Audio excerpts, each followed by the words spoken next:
Olá, seja bem-vindo ao InovaCast, o seu canal de notícias de inovação. Hoje nós vamos falar de um tema que está muito em alta: inovação na área da saúde. Quem vai falar tudo sobre esse ambiente aí inovador na área de saúde para a gente é o Istvan Camargo, ele que é head do Sky Hub, o hub de inovação do Grupo Sabin. Seja muito bem-vindo, Istvan. E para a gente começar aqui a nossa conversa, queria que você contasse para a gente qual foi a sua trajetória profissional até chegar, né, na área de inovação, no hub de inovação do Grupo Sabin. Legal, Marília.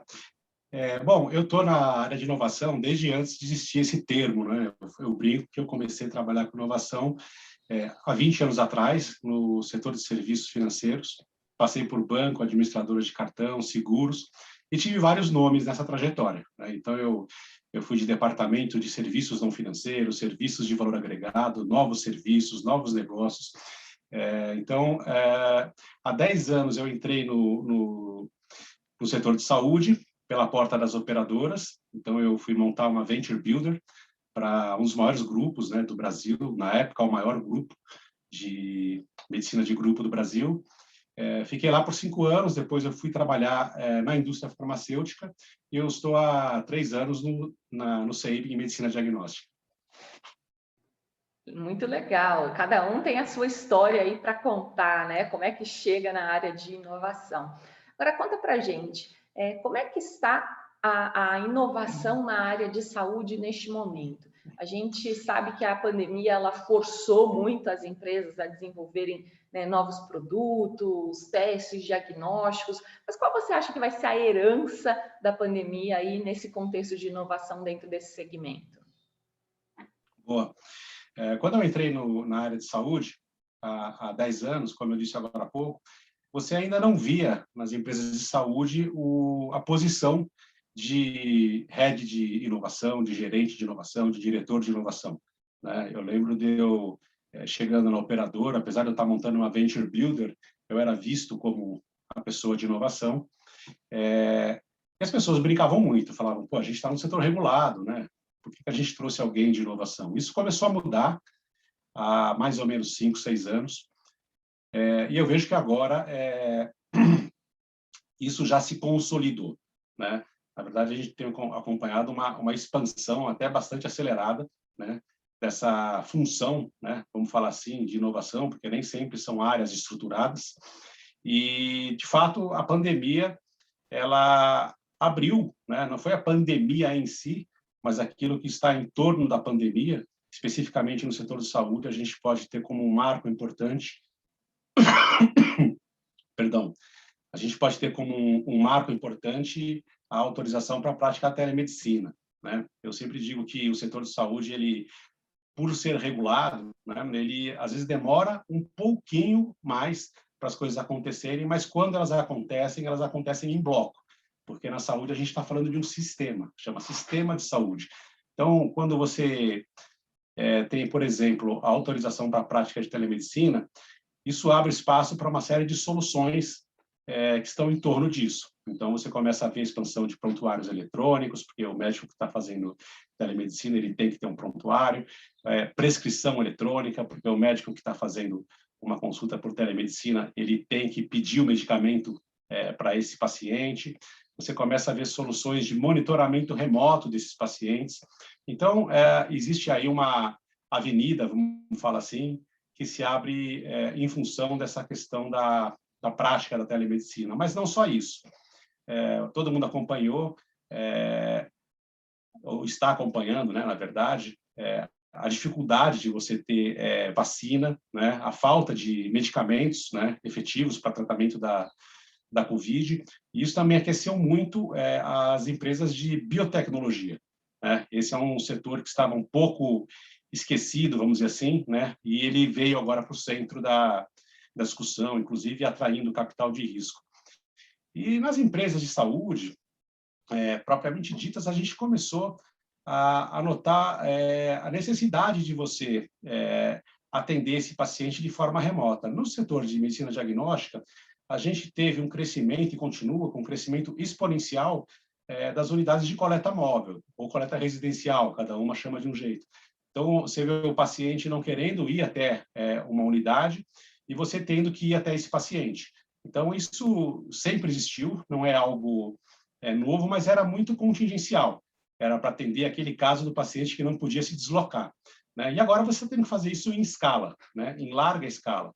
Então, a gente está trabalhando, como eu brinco, né? Um iFood, né? De repente, você está tendo que ir até a casa das pessoas para realizar essas coletas e, obviamente, com todas as camadas de complexidade adicionais que a saúde tem, né? Eventualmente, você não tem isso em comida, né? Que é você fazer uma coleta de sangue dentro de uma casa. Às vezes, você está tratando com gente que não quer doar sangue ou que, enfim, já vi casos de crianças autistas, né? Então, são várias situações que você tem quando você chega na residência, né? Que é diferente de você simplesmente entregar, né? Sem querer diminuir a complexidade também, entregar uma comida, né?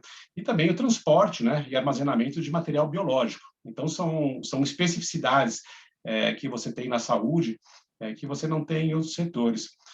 Além dessa questão, né, da coleta móvel, coleta residencial, você também começou a ver drive-thru, né? Então, no nosso negócio de medicina diagnóstica, você começou a ver os drive-thrus, né? Então, é um negócio que você pode dizer que o drive-thru não é nenhuma novidade. Não, não é. Assim como você ir até a casa das pessoas não é uma grande novidade. Mas fazer isso em escala e em se tratando de saúde, onde você tem uma questão de acolhimento, você tem uma questão, no nosso caso específico, tanto da coleta quanto do transporte, né, de material biológico. Então, tem aí as camadas de complexidade que eu falei, que, se não fosse a pandemia, muito dificilmente isso teria acontecido com essa força neste momento, né? Então, de fato, isso impulsionou bastante.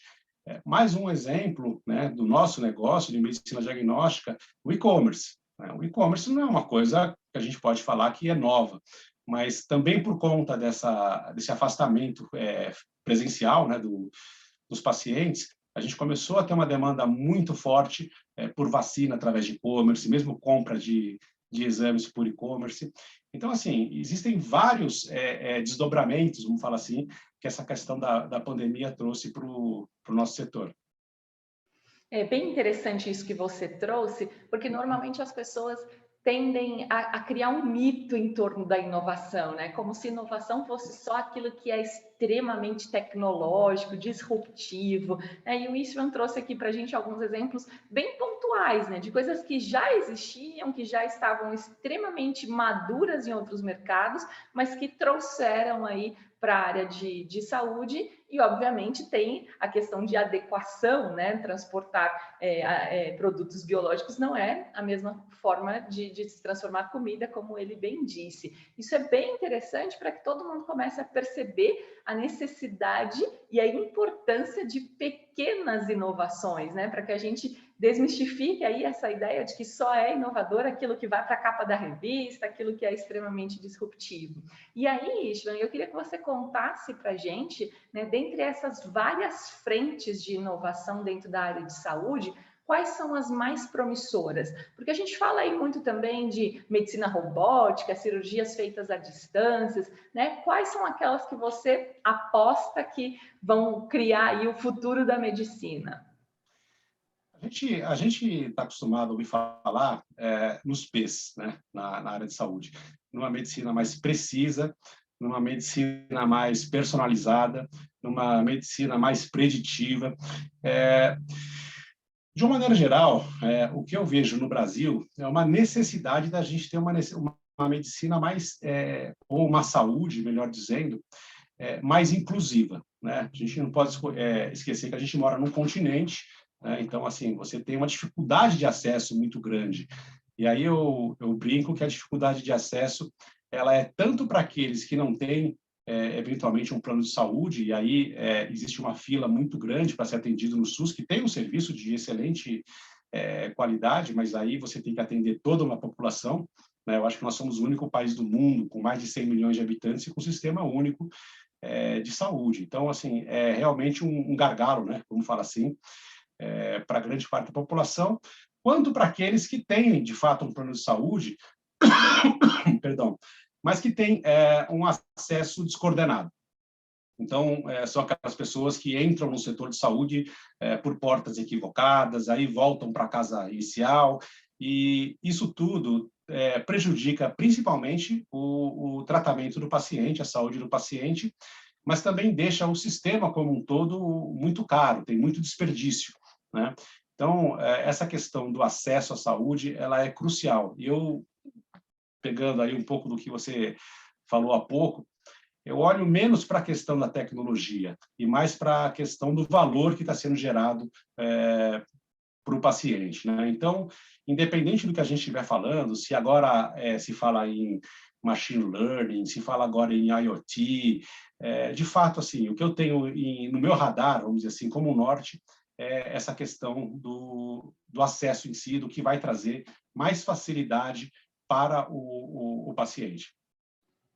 Ficamos aqui na torcida, né, por uma medicina mais inclusiva. Isso aí é um grande desafio, inclusive para a saúde pública no nosso país, né? Agora, eu queria que você contasse um pouquinho da sua experiência no Sky Hub, né? Como é que surgiu essa ideia? Quanto tempo? Qual é o nível de maturidade do Hub de inovação do Grupo Sabin? Então, a gente já estava com esse projeto do Sky Hub desenhado. Esse espaço que você está vendo aí já estava em obra e há algum tempo. E quando chegou no começo do ano passado, a gente estava com praticamente tudo pronto para inaugurar. Faltavam detalhes, né? Vamos agora ver o site, enfim, como é que vai ser o evento de lançamento, ainda pensando naquela época que a gente fazia eventos presenciais, né? Como que vai ser essa festa? Né? Saudades, né? E aí, em março, veio a pandemia, o lockdown. A gente, obviamente, que não fazia nenhum sentido, né? Naquele momento, abrir um espaço de cowork, né? Muito pelo contrário, né? O que a gente viu em vários hubs, em vários espaços de cowork, foi as pessoas indo para a nuvem, né? Então, a gente também teve um momento ali que foi de extrema pressão. Então, assim, o que a gente atravessou no ano passado, a gente nunca tinha vivido, espero que não viva de novo, né? Em termos de pressão, né? De novo, de atendimento de toda a população, de você buscando testes, enfim. Eu vou retomar agora todo esse período aí que foi dramático, de certa forma. Mas quando chegou no final do ano, e aí parecia que a curva estava começando a cair. Não sei se você lembra, no final do ano passado, a curva parecia que iria cair, né? Então, a gente sentou e falou, bom, vamos seguir adiante com o projeto do Hub. O espaço já está pronto. E aí a gente fez o lançamento em meados de novembro, né? Para a gente foi uma surpresa, né? A receptividade foi enorme, né? E eu atribuo isso muito ao fato do Sabin ser uma empresa que tem uma marca muito simpática dentro do setor de saúde, muito bem vista, né?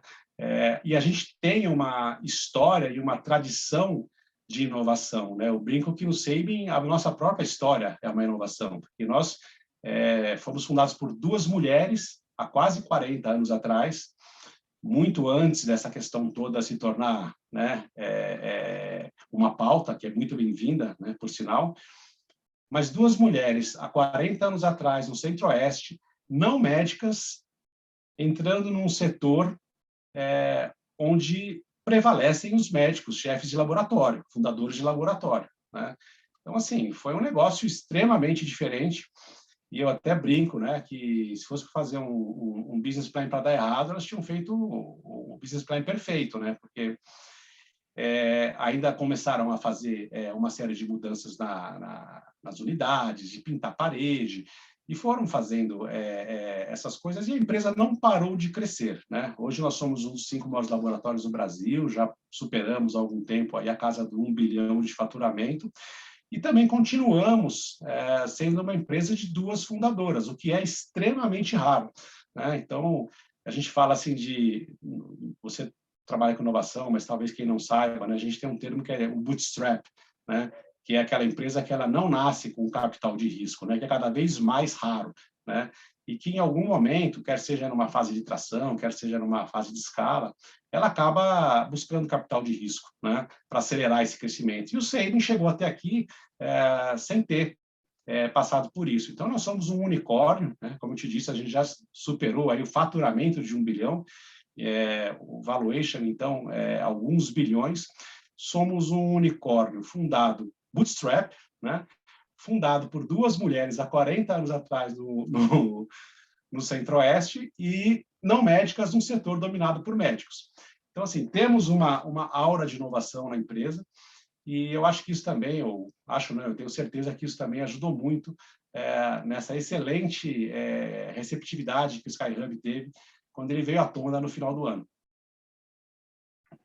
Tinha tudo para dar errado, mas deu super certo, né? Esse é o universo da inovação, né? Mesmo quando tudo joga contra, o empreendedor vai lá, resiste, faz acontecer. Muito legal saber dessa história. Agora, deixa eu só fazer uma correção.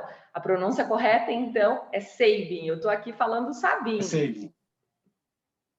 Bom, então tá feita aqui a minha correção, peço desculpas. Sem problema. Para a gente começar a encerrar aqui o nosso papo, Istvan, conta como é que é o dia a dia do Hub. Então, quantas pessoas trabalham, quais são as frentes de inovação, né? Quais são as metas, as expectativas de vocês, enfim, dá aí mais detalhes para a gente de como é o seu dia a dia. Excelente. A gente já vinha praticando inovação aberta no Sabin, a gente já vinha investindo, né, em startups no Sabin há alguns anos. E aí, quando a gente decidiu fundar o SkyHub, a gente consolidou, vamos chamar assim, toda essa relação do Sabin com as startups, das startups com o Sabin, embaixo desse guarda-chuva, né, chamado SkyHub. Quando a gente inaugurou, a gente teve esse desafio de pensar como é que a gente iria fazer esse relacionamento de uma forma não presencial, né? Porque esse espaço que a gente criou foi justamente para isso, né? A gente queria ter os residentes aqui e trazer essa energia, né, das startups para dentro da empresa, né, que também é um negócio que a gente decidiu lá atrás, que foi de não deixar o Hub longe da nossa sede, né? Muito pelo contrário, deixar ele dentro da nossa sede para que essa troca acontecesse, né, de uma forma mais efetiva. E aí, de repente, a gente falou, bom, vamos inaugurar um Hub. A gente viu que a curva não iria cair, muito pelo contrário, infelizmente, e a gente iria ter que se relacionar com essas startups sem tê-las presencialmente. Eu brinco que aqui o espaço está aparentemente vazio, mas nesse momento em nuvem você tem várias empresas, vários times trabalhando em torno de projetos diversos, de prototipação, de prova de conceito, de MVP. Então a gente está piloto. Então a gente está com uma operação muito frenética até. A gente já tem sido procurado por muitas startups interessadas em participar de um próximo batch, né? Mas que a gente, entrando aqui no espaço, a gente não enxerga isso.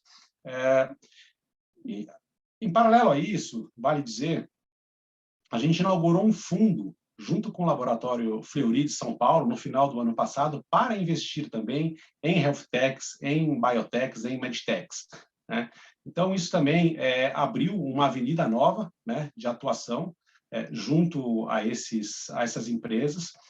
E o SkyHub também tem atuado bastante no sentido de originação de negócio, de validação de negócio, de construção de teses. Então, assim, a gente tem uma situação hoje de muito trabalho, muita energia, muita gente trabalhando, mas isso não aparece, né? Isso, quando você chega, você não enxerga, por conta de que está todo mundo realmente trabalhando em nuvem, né? Inclusive eu. Mas o resultado aparece, eu tenho certeza disso. Isso é o mais importante, né? Sim, os resultados aparecem, não aparecem no curto prazo, né? Então, assim, é o que você falou no começo. Quem acha que inovação é novidade, né? E isso acontece muito, né? As pessoas acham que inovação é novidade, então que você tem que ir lá e comprar alguma coisa e mostrar que você tem, né? Isso é inovação de vitrine, né? Inovação de palco, né? Mas a inovação de verdade, ela não dá resultado no curto prazo. Você tem muito processo, eu brinco que inovação tem mais processo que um RP, você sabe disso, né? E a gente conseguiu, num prazo até bastante curto, colocar todos esses residentes participando de iniciativas dentro do laboratório. Então, essa é uma marca que eu tenho bastante orgulho, que é de você ver a abertura que a empresa demonstrou, né, para essa iniciativa. A gente sabe que nem sempre isso acontece, né? Tem hubs de inovação que você tem uma dificuldade de entrar na mantenedora, né? Então, a gente não teve isso no Sabin. E a gente tem tido um trabalho também muito forte aí, por conta dessa questão toda de nuvem, de produção de conteúdo digital. Então, a gente montou um time de conteúdo para poder fazer esses meetups que seriam presenciais, esses roundtables, todos esses eventos que normalmente acontecem dentro de um hub de inovação, a gente tem feito isso em nuvem e a adesão, o engajamento dos founders tem sido muito grande. Então, a gente já publicou um e-book, estamos em vias de publicar o segundo, carrossel de rede social, videocasts, podcasts. Então, a gente também, por conta dessa circunstância, acabou desenvolvendo, vamos dizer assim, essa competência, né, de geração de conteúdo, engajamento de comunidades, né, online, no caso, que está dando um resultado muito positivo, né? Tem sido uma curva de conhecimento tanto para a gente, né, de crescimento para as startups também. Então, mas a gente sabe que a gente está só no começo, né? Na verdade, assim, eu estou falando, a gente não tem nenhum ano de vida, né? A gente sabe que a gente ainda tem aí um caminho longo aí para trilhar e muita coisa para aprender, sobretudo. Vida longa ao Sky Hub. Muito obrigado, Sim, Istvan. Hoje nós falamos sobre inovação na saúde com o Istvan Camargo, ele que é head do Sky Hub, o hub de inovação do grupo Saving. Agora sim, falando Ótimo. certo. Eu sou Marília Cardoso, esse é o InovaCast, a gente vai ficando por aqui e esperamos você no nosso próximo episódio. Até lá!